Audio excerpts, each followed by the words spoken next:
This is Greg Henthorne, The Greg Henthorne Show. My guest today is Dustin Thomason. Dustin is known on his account on both YouTube and TikTok as Logical Finance. It's a fantastic. In fact, he was one of the first that I started to follow, so you got to look him up and follow. Dustin is right now working on a book, and we're going to talk a little bit about where he is in his book process, writing it, and getting it out the door. Tell me, what's the story on where you are on this book right now? So I have the accounts Logical Finance, and basically what I talk about is personal finance and investing. A little bit on my background. I have an economics degree, MBA, and then worked in financial services for over a decade.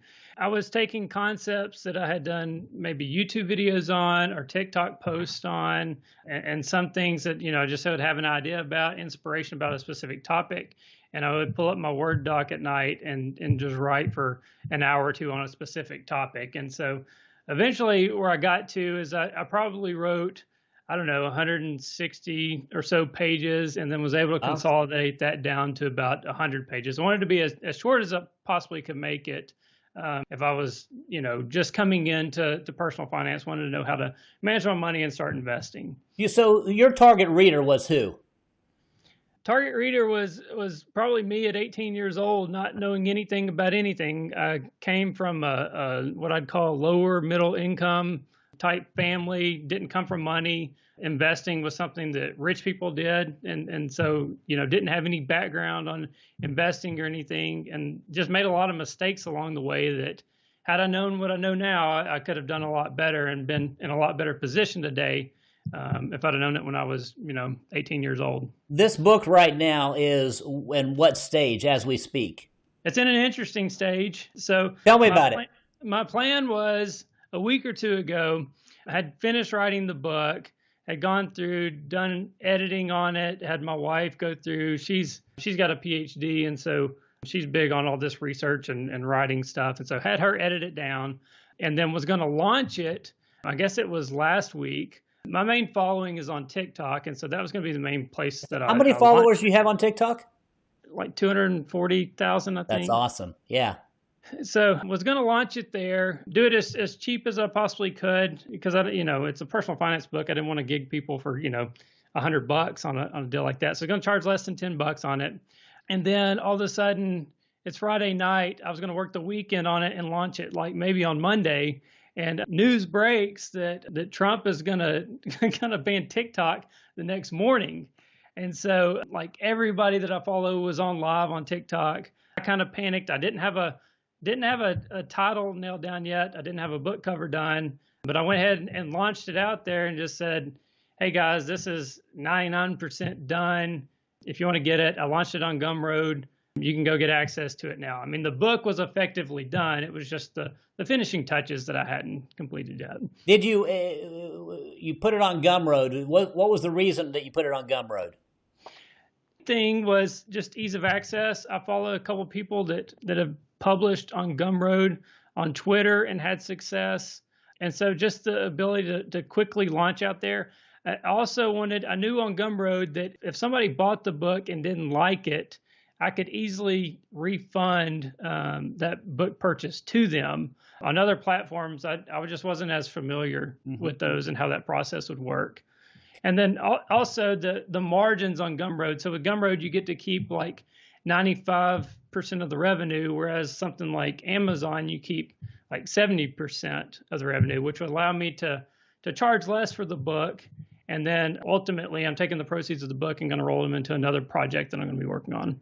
What was the thought? You've mentioned a couple of times about charging less.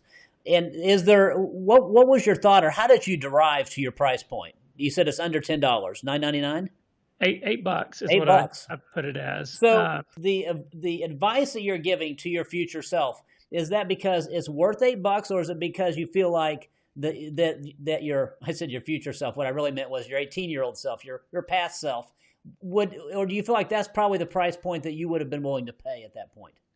I wanted it to be low enough that that people would purchase it and not have a lot of concerns about it. With me mentally, if something's over $10, I give second thought to it. If it's under $10, I may just buy it on a whim, especially if I've got a money back guarantee. And so that was just a mental price point. I wanted to be under $10. I do want to get some revenue off of it. Like I said, I've got another project I'm looking to take this money and roll it into.